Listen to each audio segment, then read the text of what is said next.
What's going on, guys? In this video of Should I Invest, we're going to be talking about AMD, a name that's made pretty strong moves in the last few weeks. So we're going to look at it and see if this is something that you guys should invest in. All right, so without further ado, let's dive right into it. I have my handy dandy MarketSmith tool that always is such an essential tool when I'm looking to research for stocks in the long term. And now with 2024 around the corner, you guys need to start learning and investing and educating yourself on how to find these great gems, and this tool is going to be the tool that's going to allow you to do just that. All right, if you guys want access to this tool, they always have promotions going on. Link is in the description. And I also have my handy dandy Excel sheet that's going to tell us whether it's a pass or fail, and of course we have Yahoo Finance with some of the interesting info that we need to get up. Okay, so first and foremost, let's go ahead and plug in AMD here. We can see the EPS is green, the PE ends up being a little bit red. So let's go look at return on equity. Return on equity is going to be right here. I'm going to pull up my pen tool here. Give me 1 sec as I let this load. But you can see right here, EPS growth, earnings stability, all that information is right here. So we're going to pop into this box, and return on equity is right here. So all this information is given to us right here, guys. We don't need to go far from it, and bam, we got a green. All right, now let's look at the total debt to total asset ratio. Okay, so we're going to do that. We're going to come here. We're going to look at total liabilities. That's right here. All right, 12.8. We're going to go ahead and plug that here. We're going to go to total assets. Bam, we're going to plug that right here, and already I can tell you it's going to be a great number there. So 5.2. That is absolutely incredible. They can pay off their total debt 5 times with the assets that they have.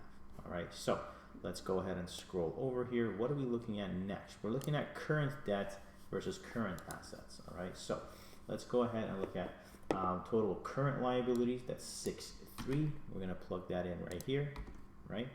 And then current assets, we have 15. Another great figure here, 2.3 times. So we can pay off our current debt 2.3 times with our current assets. Right now, let's look at operating income. To do that, we're going to go to income statement. We're going to look at operating income and loss, trailing 12 months. Let's go ahead and plug that in here. All right, and then total revenue, we're going to plug that in here.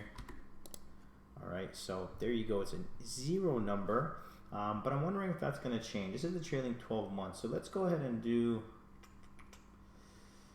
No, let's leave it at that. That's fine. It's trailing 12 months, essentially the entire year of 2023. So this figure is going to be pretty close to what it is now. So 0%, not bad, but unfortunately it is a red on the Excel tracker, and that's what it's going to take it at. So next thing we need to look at is cash flow. Okay, is cash flow increasing or decreasing? To do that, we're actually going to go down to cash flow here, and let's take a look at what's going on. So 1.03535 and 13. Oof. So a little bit of a decrease here. All right, now we want to see if management, and how much does management own. To do that, we're going to come over here. We're going to see owned by management. It's 1%, pretty standard across the board on some of these bigger names. And next thing we want to see are funds increasing or decreasing their position.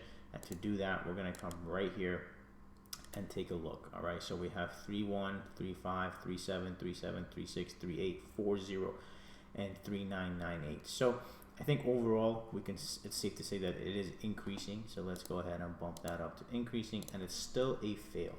Okay, so let's see what could have changed here. If this was increasing, that would have passed. So it's a matter of one figure, okay, on this Excel sheet for it to give us a pass. Okay, the PE, I understand, we can leave that alone, but this right here is, I think the main thing here is the problem. The cash flow has decreased, and the operating income and total revenues are coming in flat. If a single factor here would have changed, this would have been a pass. Okay, so take it with what you will, but this has been a name that's been really strong, right, in the last, I don't know, God knows how long. So dating back to October 30th, 2015, stock has continuously rocketed upwards here, and now sitting at pretty much near all-time highs here. Okay, so this is definitely a name that you want to have in your longer term portfolio. You want to be able to kind of average in on this thing. Not to say right here is where you load the boat, obviously not. Anytime it pulls back to some sort of a moving average, you want to start a dollar costing average. To me, that moving average was and always will remain to be the 200 moving average on the bigger names. I always like to add or start some positions at that point, dollar cost average, because they do a great job. These bigger, names that have proven themselves years and decades after that they're still strong, those are the names I like to add at 200 moving averages. And if you take a look at some of the bigger names, those were always great spots to buy.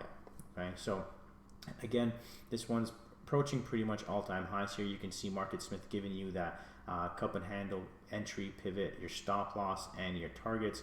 So it's done a great job giving people that opportunity. And if you guys are swing traders, this is a great tool for you as well, right? It gives you the ability to give you an entry, give you a stop loss, and a profit target, and it's already hit that target right here.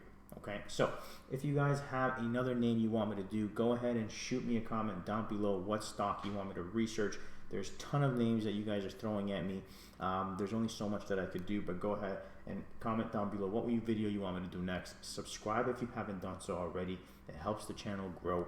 And as always, like and let me know what you guys think about the video. Thank you for watching, and we'll catch you on the next one.